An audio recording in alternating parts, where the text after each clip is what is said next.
गलत व्यवहार किया, क्या बताने में भी शर्म आ रही है। इतना आंग पे चढ़ा वो मेरे को, इतना वो आदमी मारने पे दौड़ रहा है, मार रहा है, टच कर रहा है गंदी गंदी जगह। इतना घटिया आदमी है ये रितेश बोरकर।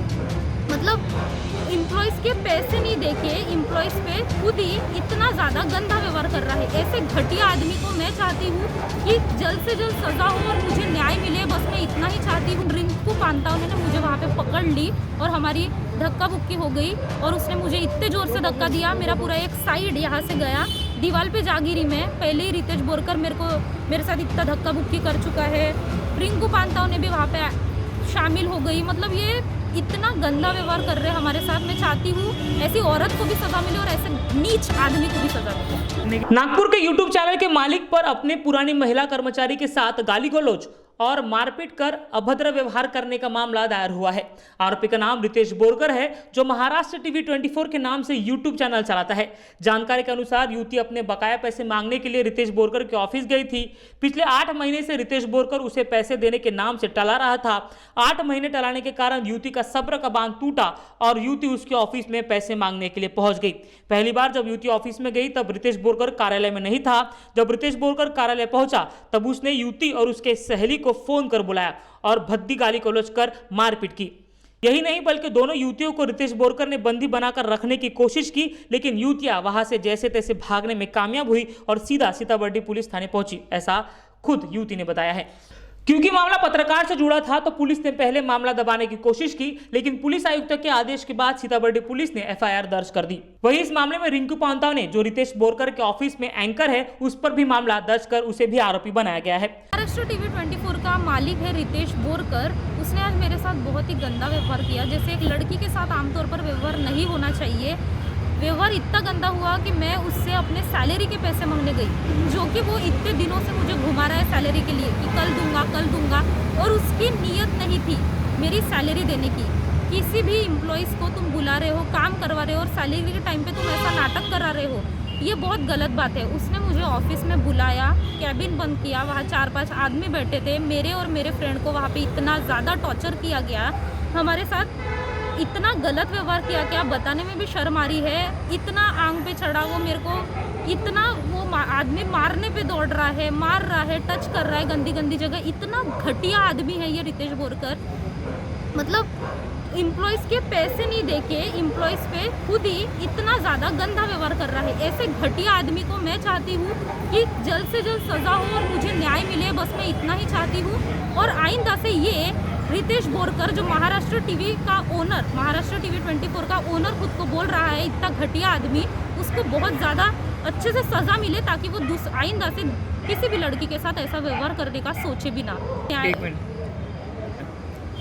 वैसे तो मेरे कॉन्टैक्ट्स में बहुत सारे एम्प्लॉयज़ हैं और वो सब रोते रहते हैं कि हमारे पैसे नहीं दे रहा है, हमारे पैसे खा रहा है। ऐसे कितने तो लोगों के इसने पैसे खाया है।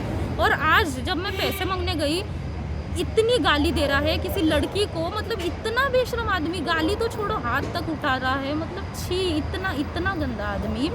ऐसे घटिया आदमी को जो इतने एम्प्लॉयज़ की सैलरी खा रहा है, उसको कड़ी से कड़ी सज़ा मिलनी चाहिए, यही मेरी मांग रहेगी। और तभी मैं बोलूँगी मेरे साथ न्याय हुआ है।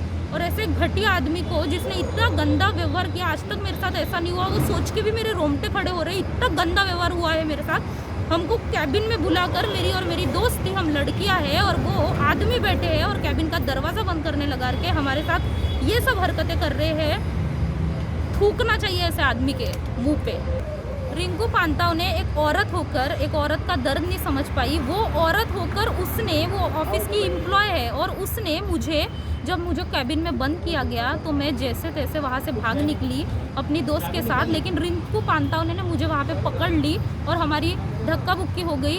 और उसने मुझे इतने ज़ोर से धक्का दिया, मेरा पूरा एक साइड यहाँ से गया, दीवार पे जा गिरी मैं। पहले ही रितेश बोरकर मेरे साथ इतना धक्का बुक्की कर चुका है।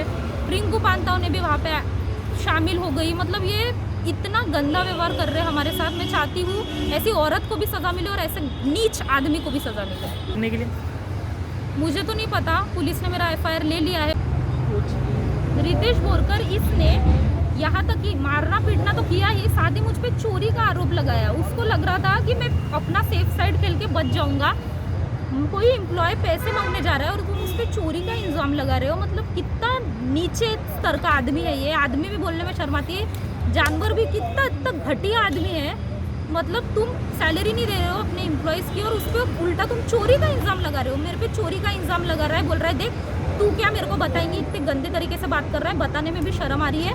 और जब मैं वो अपनी वो रसीद दिखा रहा था, वो जेब में डाल रही थी, मेरा पैंट खींचने की कोशिश कर रहा है। इतना घटिया आदमी है ये। जी बिल्कुल, खुद को बचाने के लिए दूसरों पे ऐसे झूठे झूठे आरोप लगा रहा है। खुद को देख, बोलना तूने क्या किया।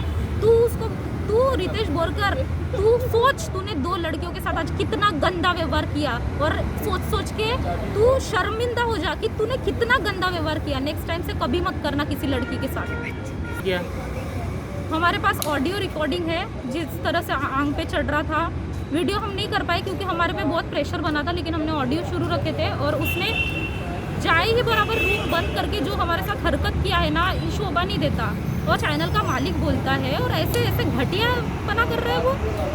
बिल्कुल लग सकता है, अपहरण का केस लग सकता है, क्योंकि 2 लड़कियों को कैबिन में बंद करना ये बहुत बड़ी बात है। और तुम उनको इतना ही नहीं कर रहे हो, तुम उनके साथ मारपीट कर रहे हो। मतलब तुम खुद एक मीडिया लाइन में होके तुमको क्या इतना लॉ नहीं पता कि तुम कितना गलत कर रहे हो। अरे कोई एम्प्लॉय तेरे पैसे मांगने आ रहा है, तू दे उनको। तेरे में इतनी दम नहीं है तो तू इतने एम्प्लॉयज़ को रख मत, और तू उनके साथ मारापीटी कर रहा है। इतना बेशरम आदमी। पुलिस ने इस मामले में 354, 323, 294, 506, 509 और 34 के तहत मामला दर्ज किया है। रितेश बोरकर ने इसी युवती के नहीं बल्कि अन्य कर्मचारियों के वेतन के पैसे भी नहीं दिए। वहीं अपने महिला कर्मचारी से बदसलूकी की एक शिकायत पहले भी सीताबर्डी थाने में की गई है, लेकिन उस पर कोई कार्रवाई नहीं की गई। आप सुनिए रितेश बोरकर कैसे अपने महिला कर्मचारी के साथ गाली गलौज करके बात करता है। मैं आपको दिए पैसे में, मेरे अकाउंट में मैं अपने अकाउंट का ना पूरा डेटा लेकर आती हूँ। अगर उसमें होगा ना तो आपको मेरा पेमेंट डबल देना होगा। मेरे कंप्यूटर का चार्ज मेरे अकाउंट में आया होगा, फिर बताती तुमको। सब आपके एक सुन ले, बताती क्या बताती हो तू? चटक भर के साली ये नहीं है, बताती बोल रही। मुंह संभाल के बात कर तू। साले औकात नहीं है तेरी मालूम है साले। लॉकडाउन में साला खाने को पैसे नहीं थे, भीख मांग रही थी और अभी आ गई साले वहाँ पर हरामखोर कहेंगे। मेरे ऑफिस का मेरा डाटा मेरे को चाहिए और मेरे को मेरा पूरा डेटा मेरे ऑफिस से जो पूरा रिकॉर्ड किया। मैं मुरली नहीं है उड़ाया, मेरे को मेरा पूरा डेटा चाहिए। किसने बोला? तो किसने बोला? ऐसे मानने वाले नहीं है, तू ऐसे मानने वाली लड़की नहीं है। हाँ, तो जैसे मैं बताता भी रह फुकट के पैसे नहीं है, फुकट के हराम के नहीं है। मैं किसके तू नहीं, तू हराम की पत्नी है, तेरे को मैं बता रहा हूँ। पैसे तो फुटे नहीं घेऊन जाना। जानकारी तो ये भी है कि रितेश बोरकर को कोई फाइनेंस कंपनी लोन तक नहीं देती, इसलिए वो अपने कर्मचारियों के नाम पर कैमरा जैसी वस्तुएं लेता है। वही अपने पत्रकारिता के नाम पर पुलिस अधिकारी मेरे जेब में है जैसी भाषा का इस्तेमाल वो करता है, और इसी के कारण पुलिस वाले ही उसे बचाने की राह दिखाते हैं। पुलिस वालों के साथ अच्छे संबंध बनाकर उसने कई पत्रकारों पर मामले दर्ज करने की कोशिश की। पत्रकारिता का प तक नहीं पता होने वाले रितेश बोरकर को पुलिस वालों का आशीर्वाद प्राप्त होने के कारण ही वो लोगों का वेतन पचा रहा है, और जो लोग पैसे मांगने के लिए जाते हैं उन्हें झूठे केस में फंसाने की धमकी वो देता है। ऐसे पत्रकार के नाम से ही पत्रकारिता आज बदनाम होती जा रही है।